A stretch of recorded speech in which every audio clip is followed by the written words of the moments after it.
How to fix Instagram story views not showing. Hey guys, welcome back to 1 million ideas YouTube channel. In this video I will show you how to fix Instagram story views not showing. So what this problem occur in every Instagram account. So what you have to do is I will show you in this video. So please subscribe to the channel and hit the like button if you like the video. So let's get it started.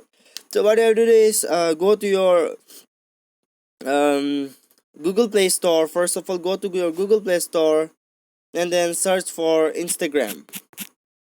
After searching for Instagram, what you have to do is just update if they are asking for an update. So you have to update your Instagram.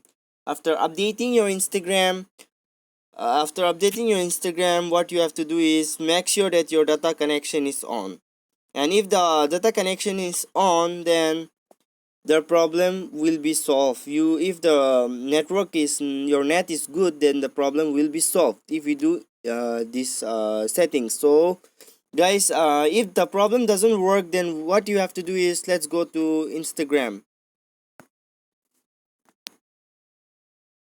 So let's see, we can see story views or not. So here you can see your scene by one. You can see on the below left of your screen.